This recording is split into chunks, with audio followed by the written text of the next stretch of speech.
Hi, I'm Tom Burns and today I'm here to talk to you about South Park The Stick of Truth, a game which can be described using many terms such as dragon shout farts, alien probing, Nazi zombies, Taco Bell, human, elves, and machine gun Jesus, amongst many other things. South Park Stick of Truth is one of Ubisoft's latest titles and it is hilarious! It's clearly been made closely with the creators of South Park as it maintains the animation style, the 2D style that matches an episode. You genuinely feel like you're playing through an episode of South Park as the cutscenes merge together and build up an actual story. Of course, most games have a story, but in this case, this story makes your own personal episode of South Park that you happen to be sharing with everyone else who has the game, but it still feels pretty cool because you're going around shaping the world, completing quests, and you're very involved. You feel like you are influencing this story, even though the cutscenes have been pre-planned, but whatevs. In the story, you befriend Douchebag, a new kid who's recently moved to South Park and befriends everyone there, and damn unlucky for you, you're right in the middle of a war between the elves and the humans being Cartman, Princess Kenny and Butters,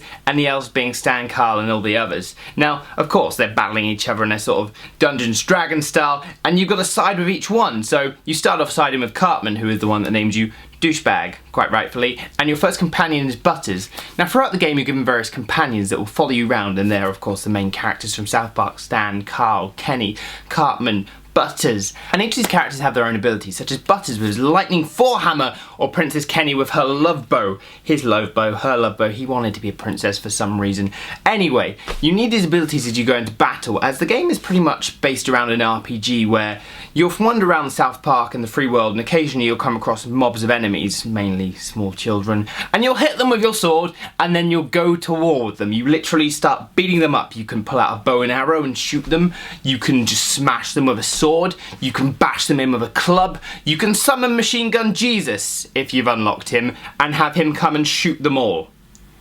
Because that's what the game is. It captures the essence of South Park, the sort of comedic violence, the fact that you are walking around beating up other children, or beating up Himalayans on horses, or beating up Nazi zombies, or members of the CIA with guns, and you're just this little kid who just moved to town and is playing Dungeons & Dragons, yet is somehow managing to kill everyone. The battle system is pretty central to the main game, and as I previously said, it can be likened to games like Final Fantasy, which is good for me because I love Final Fantasy games and just the style.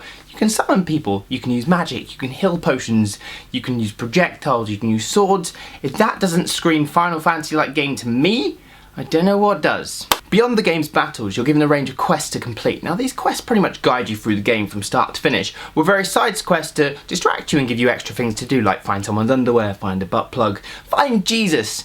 And many of these quests will either give you items, or they'll give you people that you can summon to help you in battle. For example, if you find Jesus, that's how you can summon Machine Gun Jesus. Or if you go and beat up some guys next to the Chinese restaurant, you get the Chinese restaurant guy.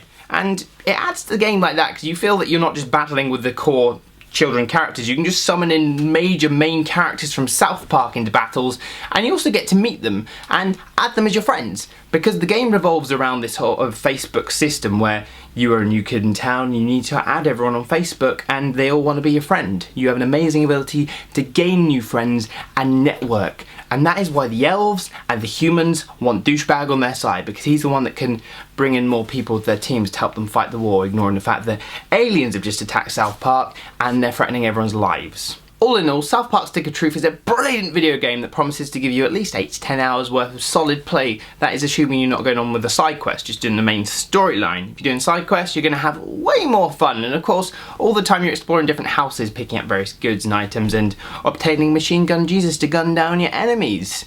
Well worth a buy and well worth checking out if you're a fan of South Park. Now if you've enjoyed this video, make sure you subscribe to the 365 Games channel and check out some of the other game reviews. You might find some other games that you like. And if you found yourself wanting to play South Park Stick of Truth, I'm sure there's a link down below you can click to go and buy it from 365 Games, which is where I got my copy. Bye.